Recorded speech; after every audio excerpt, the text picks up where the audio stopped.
How's it going, everyone? Welcome back to Syracuse Aviation, and welcome back to another model aircraft unboxing. Today I have, I think, just one models in this box. It came from the Midwest Model Store. I do have a couple more on the way. I think one of them is coming from Midwest as well. I was actually this was supposed to be, I think, yeah, it was supposed to be definitely Lufthansa A330 from NG and a Flair 738. Now the Lufthansa, unfortunately, I was able to buy it, which is weird, and sent a tracking number and everything for that one. And then I got an email saying that it was out of stock. So there's some issue with the computer, so that's not on Midwest Model Store at all. So that it's completely fine. I understand. It's definitely unfortunate, but it's nothing they could do. So I think this is the Flair 738.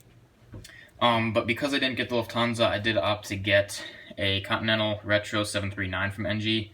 That one could be in here, but I think since I bought the Flair first and that one later, I think this is probably the Flair, unless they were able to fit both of them in here. Honestly, it feels like it might be two. Well, you know what? I don't know. I could be completely wrong, but we're just, regardless, just going to sneak in here. So it would be a tight fit to have two models in here, but you never know. I mean, it's what Waffle Collectibles does, so. Opening it from the bottom as usual. Yep, there's the Flair. If I can sneak her right out of there, that would be fantastic. A little paper in here. And yeah, the Continental Retro is not in there, which is fine.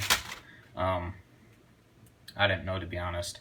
So there's some extra papers and that kind of thing. Move the box out of the way. And now we'll get right into the model. I didn't really need this one at all. Actually, I take it back. Okay. So I'm thinking of potentially starting back Sanford Airport, which, if you guys have been with my channel for a while, you might remember before I moved everything to this channel, I had another channel, and I ran Sanford Airport. I might have done like 5 or 6. No, I think it was more than that. It might have been like 8 or 9 updates. Those videos were such a vibe. I wish I never deleted any of that, because looking back, those were some awesome days back then.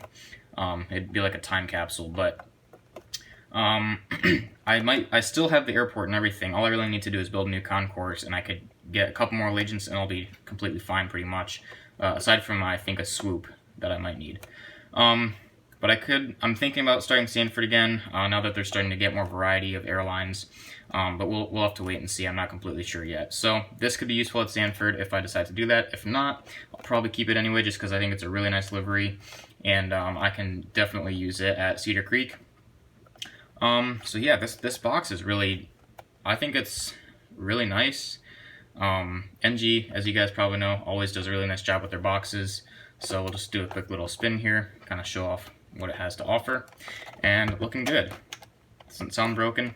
I don't think too many people have got this, so it's going to be nice to see this, and hoping it's not broken. Right off the bat, it looks very nice. I don't see any paint chips yet. Oh, for crying, wait a minute, is that a paint chip, or is that just a hair? What is that? Is that a, Nah, you know what? Oh my gosh. I don't know. That would really suck. That would absolutely suck. I'm nervous. I do not want to see a broken model. I don't even want to. So then what is that? Okay, thank gosh. Okay. it was just a little hair, thankfully. That's absolutely me. I thought it was a scratch. Like the green paint got chipped, but thankfully it's not. So that means, wow, both the wings are good. That's a relief. And the stabilizers are good as well. Wow, this thing is stunning. Now what's interesting about this, I'm noticing, is a lot of the 738s have 2 antennas behind the gear on the bottom, but this one only has 1, which I'm fine with. But it's just different, that's all. But wow, the color looks really nice. I love the minty green and the black. At first I thought it was the ugliest thing ever. You know, I got used to it, and I'm thinking now, like, it's actually pretty nice. I could have saved this model to open for until I get all my other models in here, so I can do another big video like I did last week. But I figured I already have a bunch more models on the way. It probably wouldn't really make much difference to save this one for that unboxing. So I figured I didn't want to wait for this one. I figured I'd just open it now and bust out a little video for you guys this fine Sunday. So overall, it's a very nice model. Again, not broken, thankfully. We'll assemble the box. And I know sometimes I typically will unbox it and make a separate video doing a review. And I forgot we have a little collector's rewards program card in here. That's another thing I forgot with my unboxing last week, is I think it was the One World 752 and the United 739 both had these. They're stuck inside the box. This is, I don't know, I almost forgot about it this time as well, but that's a very nice thing to have in there. As I was saying, put the box back together, and before I got interrupted by that, I was saying how typically I will unbox the model and then review it in a separate video. This time, I have a bunch of time on my hands. I figure I can just do it right now. So I'm going to try my best to hold it here. Hopefully you guys can actually see the detail pretty good. Looks like it's in focus all right. So here's up front with the nose. The nose cone is painted black, which I think is very interesting, but I do think it looks very nice. The cockpit windows, your pitot tubes, static ports, I think is up there as well, and all of that good stuff. There's your nose gear, rolls very fluently and just looks really good. And the green underbelly, of course, can't go wrong. There's your L1 door. Your Flair titles. Now, I know absolutely nothing about this airline. I think they might have hubs, and I know it's Canadian. That's pretty much the only thing I know.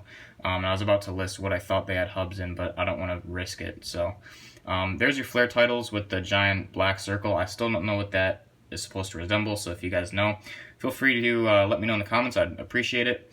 And moving back, you have your overwing exits and roots, which are done very nicely in your green CFM 56 engines.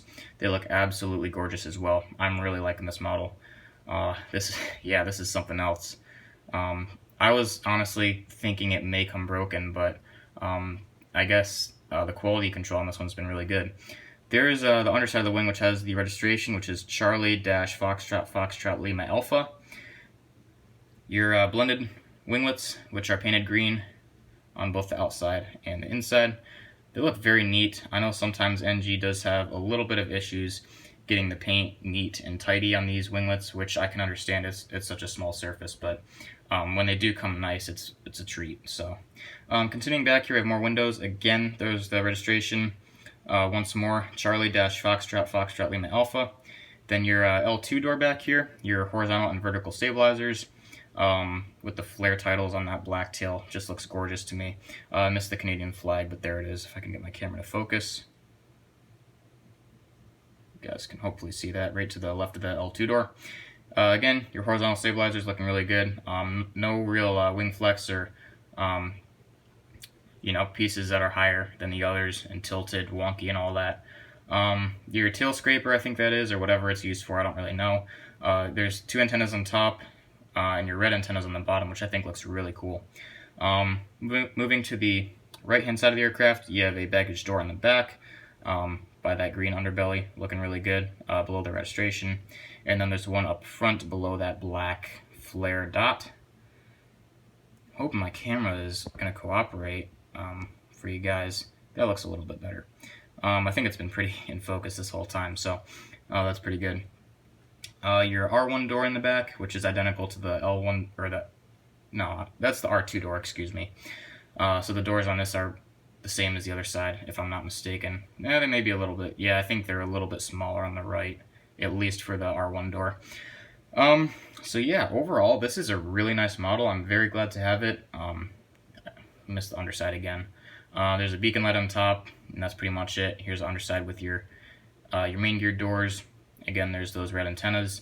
Whatever those things are, some kind of like airspeed readers or something. I don't even know, so feel free to roast me all you want because I have absolutely no idea. Red antenna up front and your nose gear and the nose gear doors looking very good. So yeah, overall, I'm very pleased with this model. Color is amazing. The mold is great. The quality control on mine, at least, was really good. The box is nice. I think I'm just going to go right ahead and give this a 10 out of 10. I mean, it's just, wow, absolutely stunning. This is right up there with the SkyTeam 738 in my opinion. They really knocked this one out of the park. It's looking really good. So yeah, there is the Flair 737-800 by NGModels. I'd highly recommend picking this one up if you can still get one from somewhere. It's a very nice model. If you have any Canadian airports or even airports in the US that they fly to, definitely try and pick one up if you need it.